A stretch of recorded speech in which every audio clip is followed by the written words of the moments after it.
Hi everyone, I have been researching cyanotype for a few months now, and after taking notes from library books, I stumbled upon this kit when I was at the art shop, and it looked really easy and there are really detailed instructions, so I thought I would give it a go.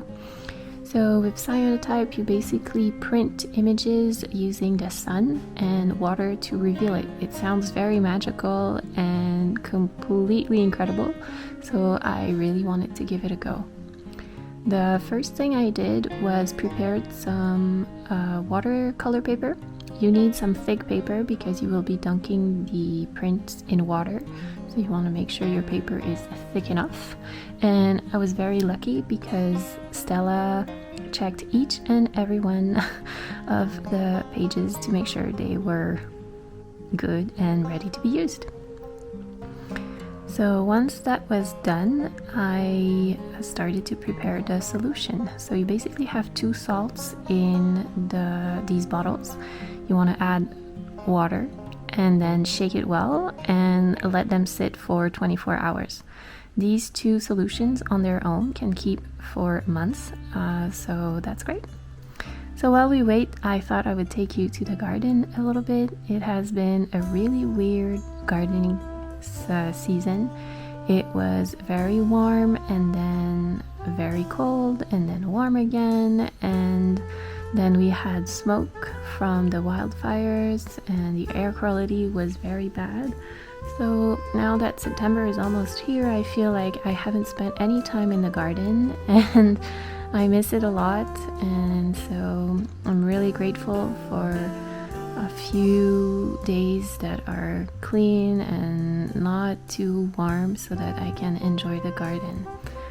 The plants have been struggling a bit, but it's still really nice to have these tomatoes, and our hibiscus is flowering with these giant blooms that are incredible.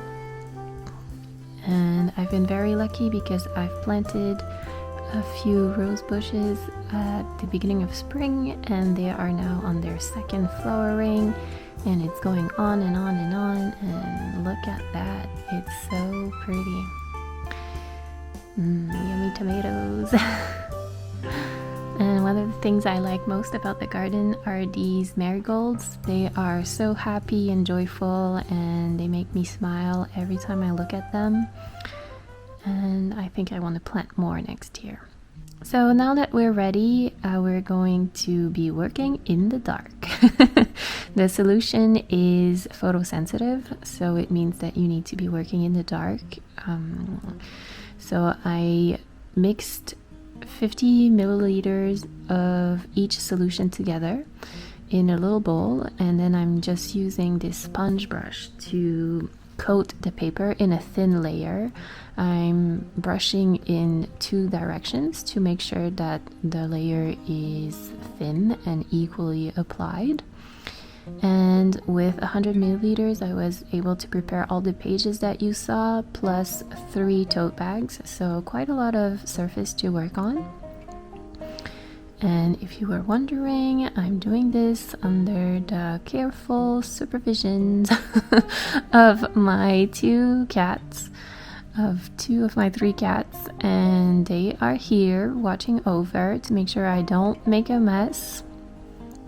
And once all the surfaces were treated, I just left them to dry in the dark. The paper was ready in a few hours, but the tote bags needed an overnight drying time. In the meantime, I thought I would have a look at some specimens, leaves and flowers that I've been drying, but they weren't ready quite just yet. So I placed the paper and the bags in light safe boxes to make sure that they would stay ready and keep while I wait for these things to dry.